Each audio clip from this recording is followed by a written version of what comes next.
पिद्दी दो भाई बहन थे। पिद्दी बहुत खर्चीले स्वभाव की थी। वो जितना कमाती अपने ऐशो आराम में पैसे उड़ा दिया करती। लेकिन किशोर समझदार था, घर को साथ लेकर चलना जानता था। अपनी बहन के जितना कमाता तो नहीं था, लेकिन फिर भी वो किसी तरह घर का खर्च चला लेता था। एक दिन पिद्दी किशोर से कहती है, किशोर तुम थोड़ा ज्यादा क्यों नहीं कमाते? मेरे दोस्त रोज मेरा मजाक उड़ाते हैं। अरे बहन, मैं कोशिश तो कर रहा हूँ। अच्छा सुनो, अगले महीने रक्षाबंधन है, मुझे सोने का हार चाहिए, इससे कम कुछ भी ना लूंगी। अरे दिला दूंगा बहन। किशोर को पूरी रात नींद नहीं आती। उसके दिमाग में बस ये चल रहा था कि उसकी माली हालत इतनी बिगड़ चुकी है, अब वो सोने का हार कहाँ से लाएगा। अगले दिन किशोर सुबह सुबह घर से ये बोलकर निकल गया कि पिद्दी, मैं गांव से बाहर जा रहा हूँ, कुछ दिन घर नहीं आऊंगा। किशोर ने अपने काम के साथ साथ फेरी में कपड़े बेचने भी शुरू कर दिए, जिससे वो ज्यादा से ज्यादा पैसे कमा सके। रात में वो एक बिल्डिंग की चौकीदारी भी करने लगा। अपने काम से थोड़ा बहुत समय निकालकर बस कुछ घंटे की नींद ले पाता था। और कब वो कुछ दिन एक महीने में बदल गए और रक्षाबंधन भी आ गया, पता ही नहीं चला। लेकिन किशोर अभी तक घर वापस नहीं लौटा। जहाँ वो काम करता था, पिद्दी के नाम का गुल्लक रखा हुआ था। किशोर ने उस गुल्लक को फोड़ा और सारे पैसे इकट्ठा करके एक सोने का हार खरीद लिया। घर में पिद्दी किशोर का इंतजार कर रही थी। तभी किशोर आता है। कहाँ चले गए थे? 4 दिन का कहा था और 1 महीने से पता नहीं कहाँ गायब हो गए थे। मैंने बस एक हार मांगा था और तुमने तो घर ही छोड़ दिया। अरे मुझे थोड़ा काम मिल गया था। कुछ नहीं, सब समझती हूँ, बहाने थे तुम्हारे। अपनी बहन के लिए इतना भी नहीं कर सकती, कैसे भाई हो? चलो यहाँ बैठो, राखी बांधती हूँ। पिद्दी ने किशोर को राखी बांधी।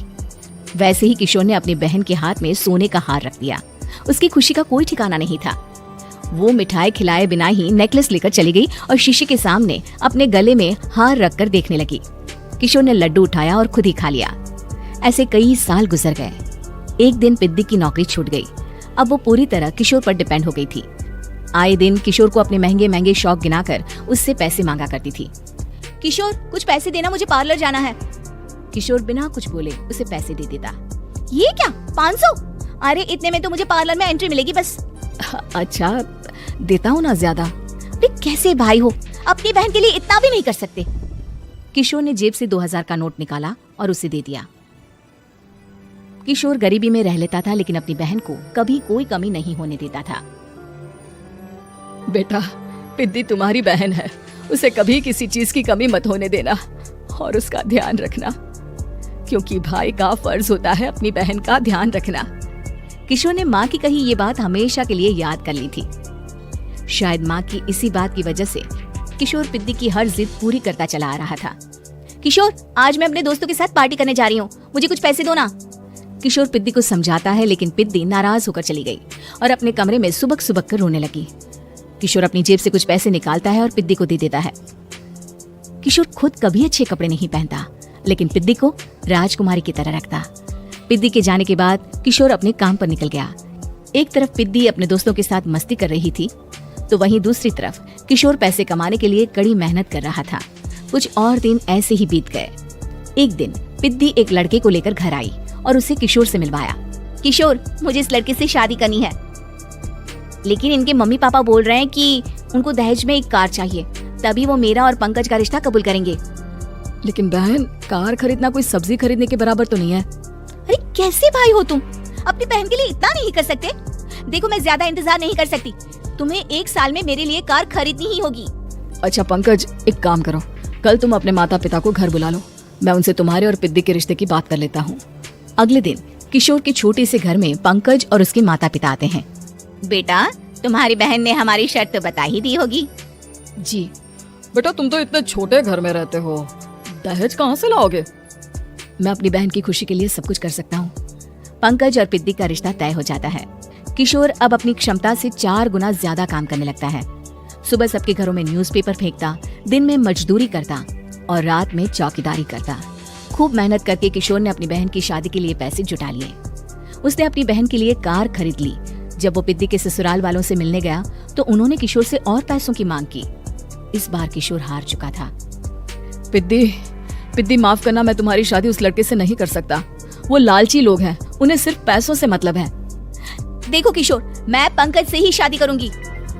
क्योंकि पिद्दी ने तो किशोर की बात न मानने की जैसे कसम खा रखी थी। किशोर ने पंकज को घर बुलाया। पंकज, तुम अपने माता पिता को समझाते क्यों नहीं हो? भैया वो हमारी शादी के लिए मान गए, मेरे लिए तो यही बहुत बड़ी बात है। हम एक काम कर सकते हैं, दहेज की रकम में से कुछ पैसे मैं आपको दे देता हूँ। अरे लेकिन समाज वाले क्या कहेंगे? अरे जब दुनिया को पता चलेगा तब ना। अच्छा, कुछ पैसे मैं अपने मालिक से कर्ज में ले लेता हूँ। कुछ पैसे पंकज देता है, कुछ वो कर्जा लेता है और अपनी उम्र भर की कमाई वो अपनी बहन की शादी में लगा देता है। आखिर में पंकज और पिद्दी की शादी हो जाती है। पिद्दी की विदाई के बाद किशोर बिल्कुल अकेला पड़ जाता है। अब उसका कमाने में भी मन नहीं लगता। उधारी वाले रोज घर में आकर बैठ जाते हैं। अरे किशोर, अब तो पिद्दी की शादी को 5 साल हो गए, अब तो हमारा पैसा लौटा दो। चाचा, पिद्दी के जाने के बाद किसी भी काम में मन नहीं लगता। अरे तो हमारा पैसा कैसे वापस मिलेगा? जी कुछ करता हूँ मैं। किशोर के ऊपर बहुत सा कर्जा चढ़ गया था, इसलिए उसने तय किया कि वो ये घर बेचकर सबके पैसे लौटा देगा।